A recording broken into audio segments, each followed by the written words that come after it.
Hello, good evening. This July the 30th, 2022. I am Fikiri, the Dark Feminina. Welcome back, welcome again. Haze of praises to the one creator, the only creator. Umdali, Qemam, the creator. Depending on the language one's speaking, sometimes through the religion one is approaching the Godhead, but haze of praises to the only creator, haze of blessings to the only creator, haze of thank yous to the only creator. Keep your faith in the one creator, aim to please the one creator, and do your best to do so in life. We'll strive for this together. It is the best way. Welcome to this short video. There's a lot of emotion around, isn't there? Between terrible things happening to people of varying ages and different countries, crime,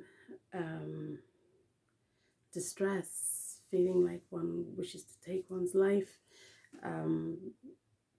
the distress that this life brings in this fallen world. It is a veil of tears, in actual fact. And I just wish to encourage people to remember that the Creator is above humanity in how he thinks. Goddess and God are one, only holy, only love, only wisdom, only goodness, only knowledge. They don't have funny, nasty bits.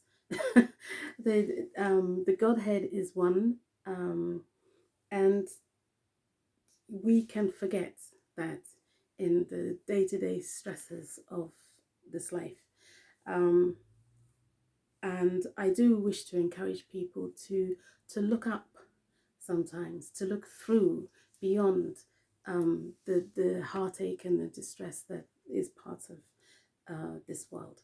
There is a creator who does have good plans, and humanity sometimes, too often, too many people are forgetting that. They think there's no hope, and the only thing to do is to get everything wrong and to be unjustly cruel and just and that leads some people to feel like just distressed. Injustice is not funny. Injustice is not something that a person should be aiming at. BA, including slander, including unjust accusations designed to undermine a person's reputation so that they cannot get justice. That is not funny. It is not acceptable. It is not of the Creator. There is no excuse for it.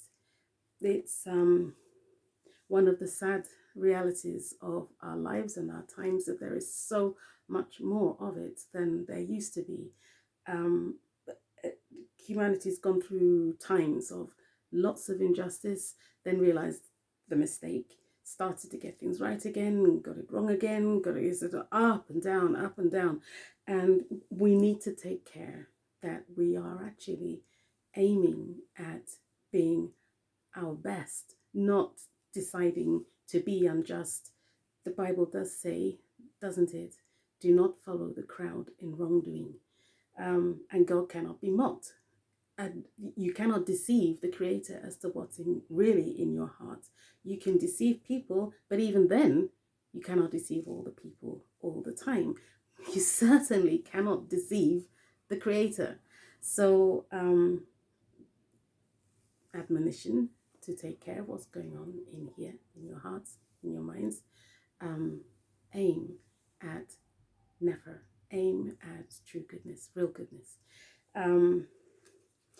Otherwise, people suffer unjustly. and it's just not okay. I wish to read a couple of pieces of scripture. I believe in the Creator, God and Goddess, and God are one. I am a follower of the Christianity of the beginning of times book BC. That is knowing that the Creator is only true, only holy, only good. And the word good, of course, like lots of words, has got very weakened in these times, and we need to beware of how illly far too many people are using words to confuse and make people feel that it doesn't matter if they're unjust. It's not okay. Beware of what you're agreeing to, what you've already agreed to. You don't have to keep going with a terrible choice that you made, a terrible decision you made because you made it. You can unagree and agree to what's fair, to what's true to the Creator, who hates evil. And in any time, in any place, the Creator honors the Creator's own holiness and abjures BA. So we should aim to be like our Maker, right? We should aim to be like our Creator. And lots of people will publicly say that, but not so publicly have given in to following an evil death cult's version of how to protect yourself, how to get help, how to get justice. And then the injustice that they peddle, that they seem to just exist as if it's water, it creates more injustice, and evil doesn't like giving way, so it shifts itself about a bit, and then pops up somewhere else and has betrayed your secrets, because BA is a betrayer. Of course it is. Too many people are looking for help from the wrong source. They're looking for help as well from BA, from lots of other people have joined one of these. I've heard people talking, they say we've got to be cruel to so-and-so and to this nation and that region of this nation in order to protect ourselves, and it doesn't matter if we ignore all the warnings of every sacred text ever, and if we ignore everything our consciences are telling us, and if we ignore everything that we know that is the Creator, because who cares what the Creator thinks? The Creator is not really here. He doesn't really intervene that much. I've heard it all. And it's deceptive untruth. Reject it in favor of finding out what the Creator is really like. We will have to meet the Creator one day. And there is judgment and there is punishment just for, that is for everyone.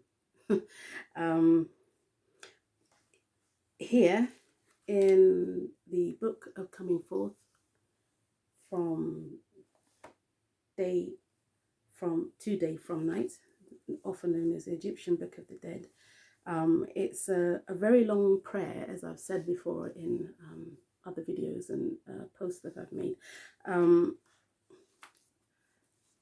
I dare you to have a look at my real videos. I've only got one YouTube channel, this one.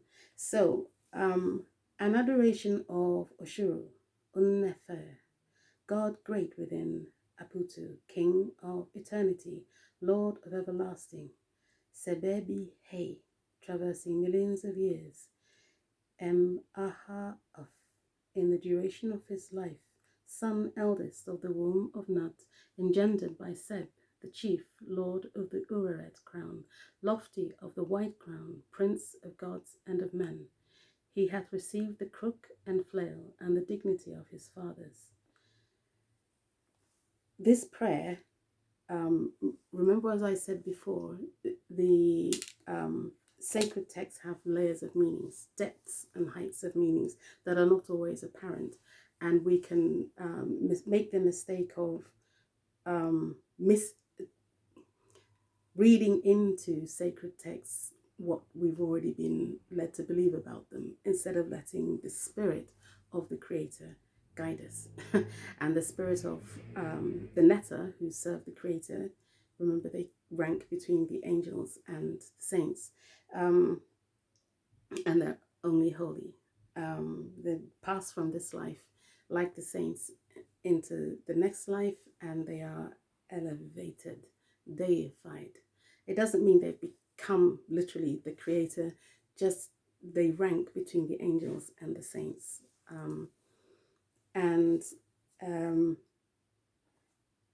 Oshuru, Unefer, they're referring to the Creator, to the Son of God, and in a religious meaning, and as well to the Netta, who is Osiris. Nefer is a reference to the Creator, the beautiful one, the holy one, Nefer. And these praises, they'll sound familiar because they're in the Bible. Slightly traversing millions of years. It's very deep in its meanings, and it's only holy because it's from the Creator. And when we're feeling a lot, turning to a sacred text, turning to prayer, remember the Creator has made everything. That's why nature is so beautiful to be in safe places, safe areas of nature, because it reminds us, it connects us to the Creator, and from there, this book obviously is of Kialo Tutisi, which is Masra, Egypt, and I'd like to read a little from the Bible, from the Hebrew Bible, the Old Testament here, Psalm 13, because I know a lot of people are feeling a lot when it's not human beings directly causing us distress because of unjust killings, or unjust treatments of people we care about, or including sometimes, far too often for some of us, for ourselves. Psalm 13, to the chief musician, a psalm of David, King David that is. How long wilt thou forget me, O Lord, forever? How long wilt thou hide thy face from me? How long shall I take counsel in my soul, having sorrow in my heart daily? How long shall mine enemy be exalted over me? Consider and hear me, O Lord, my God. Lighten mine eyes, lest I sleep the sleep of death. Lest mine enemies say, I have prevailed against him, and those that trouble me rejoice when I am moved. But I have trusted in thy mercy. My heart shall rejoice in thy salvation. I will sing unto the Lord, because he hath dealt bountifully with me. And I know sometimes it doesn't feel like we've been dealt bountifully if you've had floods, fire, or other extreme weather near you, or the pandemics that affected you, devastated your family. Your life is just ruined because of all these difficulties. One of the sad facets of life in this world is that for all the beauty that there is in people, there is also deliberate sin. And that involves using one's will, one's knowledge for unjust, for being, for evil. And that does result in people sending misfortune to others. So that calamities happen because people have chosen unjust within themselves, ourselves. None of us are perfect, but we must avoid deliberate sin. It's no way to live. A deliberate, every day you wake up and you remember to send out some nastiness to me or to somebody else, or to the people, your neighbors, your family members. That's no way to resolve your problems. Remember this. And the Psalms, they're such a great resource because they talk about emotion. They talk about realities of life. Pleas for help from the Creator, praises to the Creator that uplift the spirit. It talks about how sad and distressed the writer is. Sometimes it's King David, sometimes it's the other writers of the Psalms, and they're pouring out their hearts about how they feel. And even if you don't believe in God, which means you probably left this you probably left this video already, but it is worth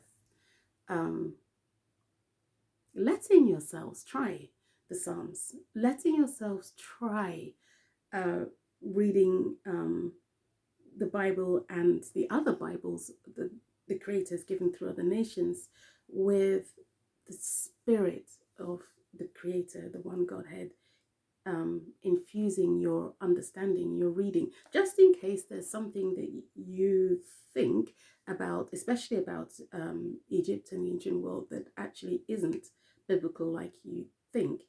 God doesn't like evil versions of religion, and that's what the Bible passages are referring to when it talks about the gods, not because they are evil, but people were doing so much evil in their name that kind of the names became a byword and a watchword for what was wrong, not the Netta themselves, but their followers.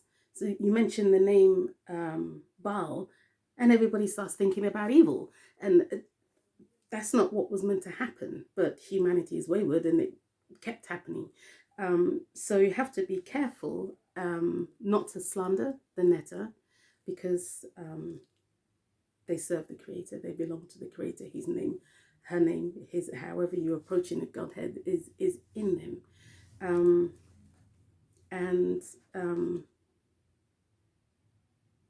I just want to give, some encouragement to pray.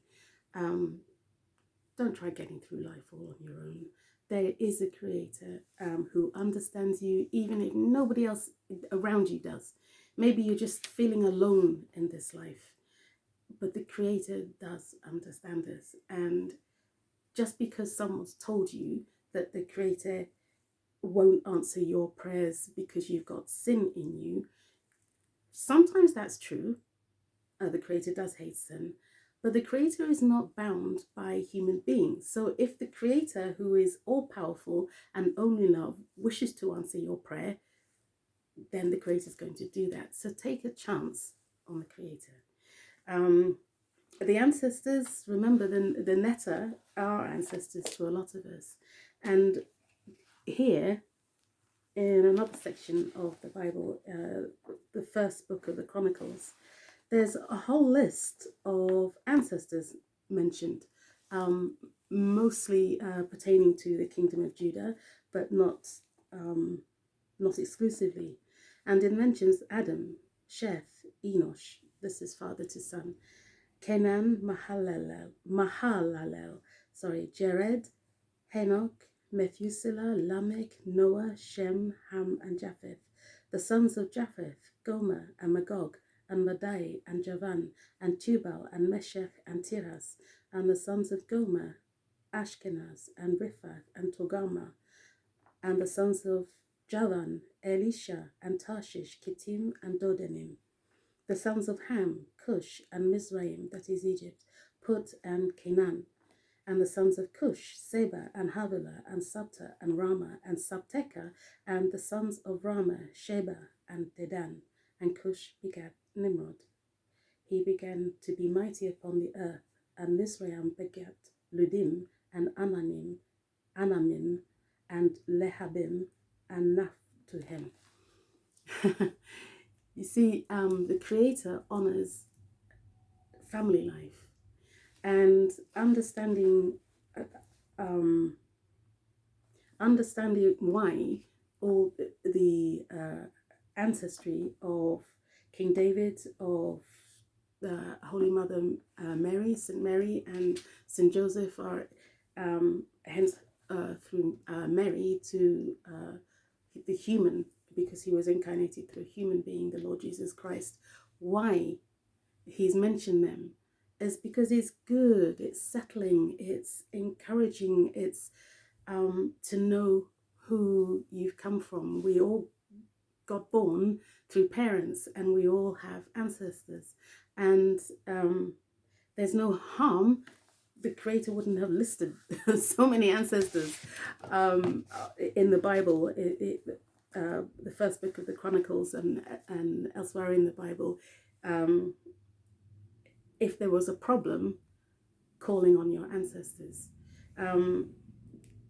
It's because all of this remembering one's ancestors is actually calling them, as you it's mentioning their name in order to remember them and to remember yourself, who you are.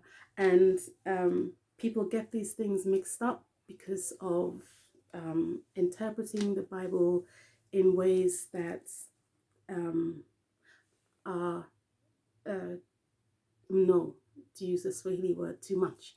There's it's easy because sacred texts are deep and they're levels and they have so much meaning in that if we are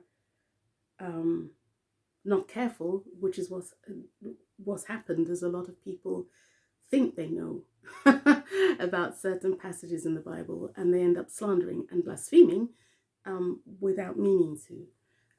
At least with a netta, remember they're human in their origin, and therefore to assume what was in their hearts when you don't know, because a lot of their lives are by now hidden to us, and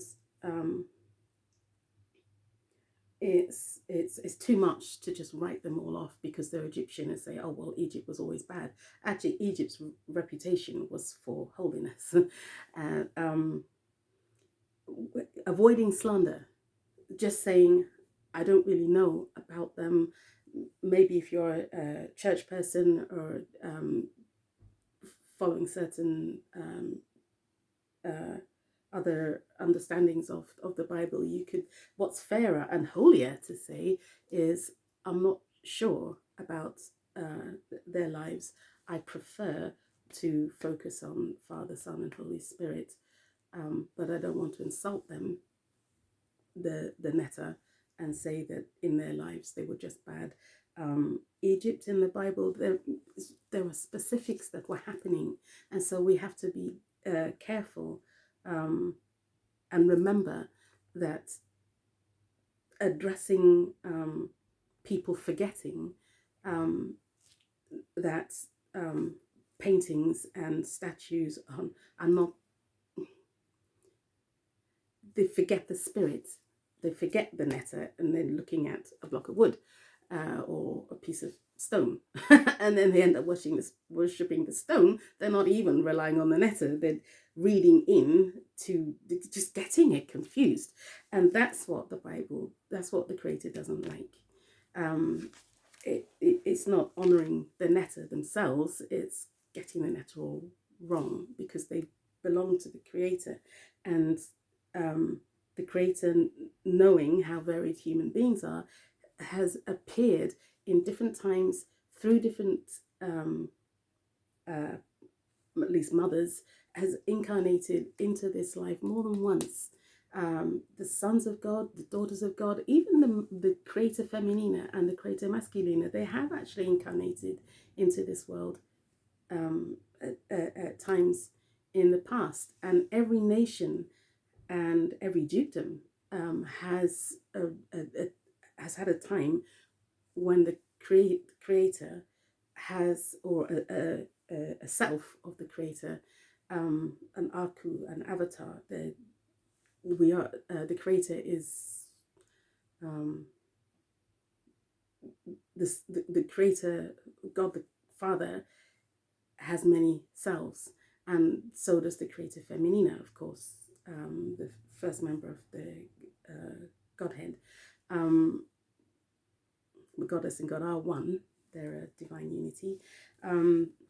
And so that's why people can be so particular about, but our Son of God is different to yours.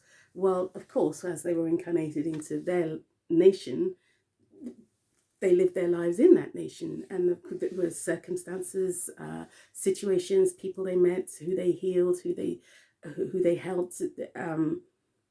Of course, it varies slightly because so many different nations and so many different regions and dukedoms, boroughs of the capital cities, and dukedoms of the north and of the south. Of course, there are some different stories, and of course, there are the prophecies of their the Son of God or the Daughter of God, or the Holy Spirit of the Godheads, the spirits of the members of the Godhead, and the spirit of the Godhead. Of course, because they've incarnated into different nations over the generations of humans, there are some slightly different stories, but none, because they're all Godhead. Members of the Godhead are all Godhead. They're all God. So they don't cancel each other out. It's human beings trying to cancel out the Godhead because they're angry with each other. We get angry with each other, and we assume that the Creator is joining us in our hatreds. But the Godhead is one. So the Son of God, who incarnated through Kialo Tutsi, through Mizraim, Egypt, is one with either the Self, and through the Son of God, who incarnated through the kingdom of Judah.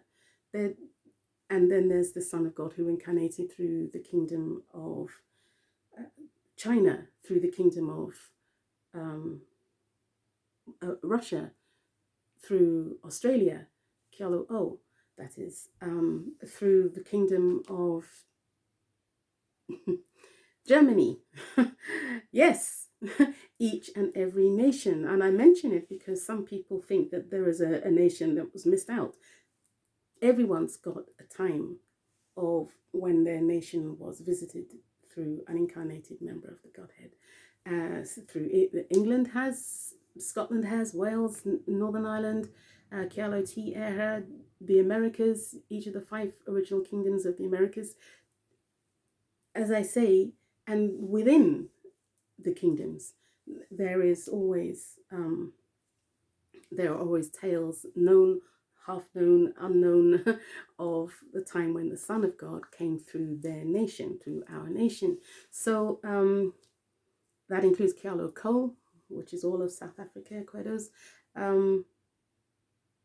So if people could stop you don't have to discredit the Bible and the Kingdom of Judah in order to defend Ubangoma or voodoo.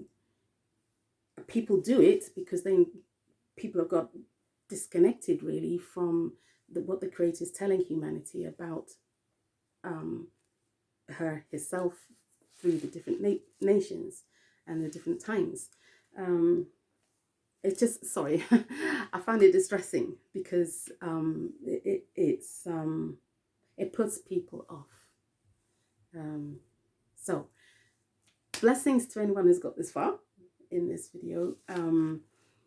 Blessings for starting it at all. I pray my message goes out to everyone. Obviously it's not my message, it's not about ego, it's come from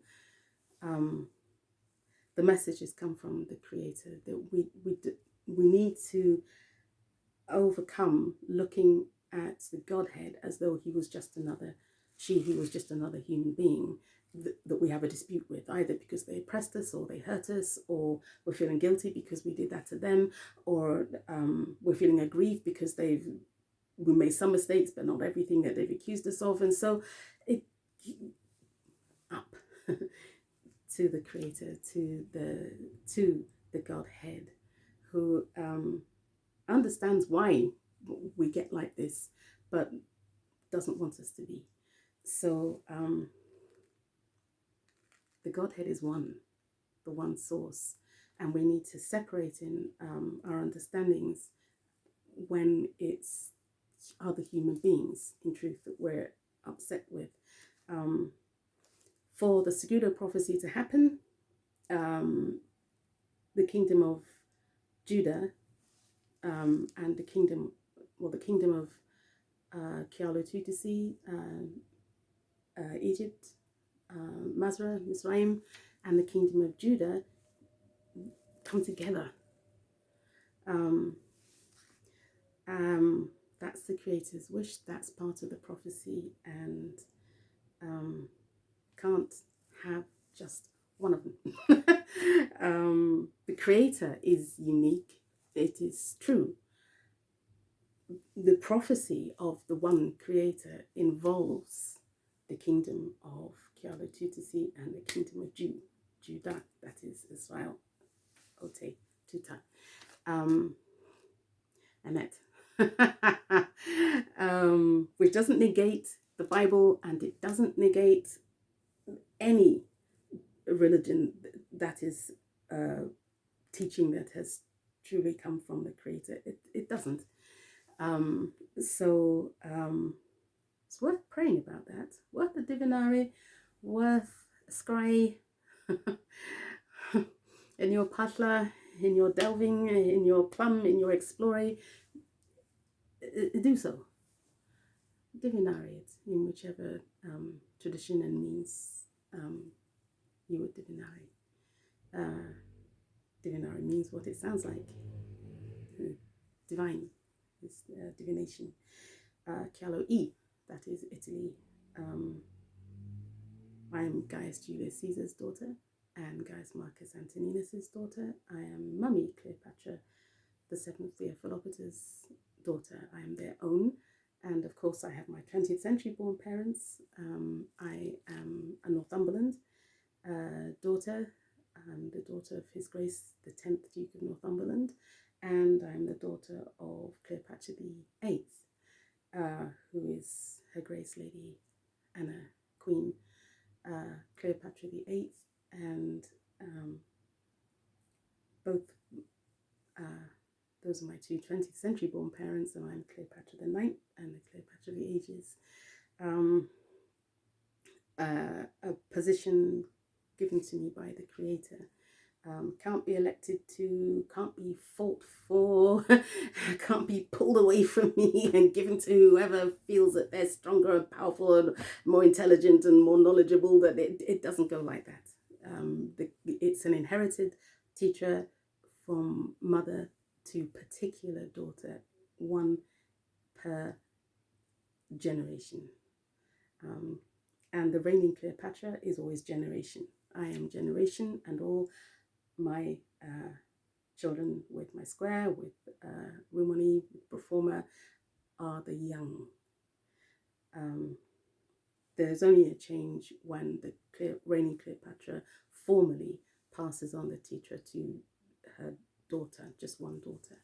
My mama did that to me some weeks after I was born, December the 17th, 1963. By February 1964, I had received the crown of the Cleopatra.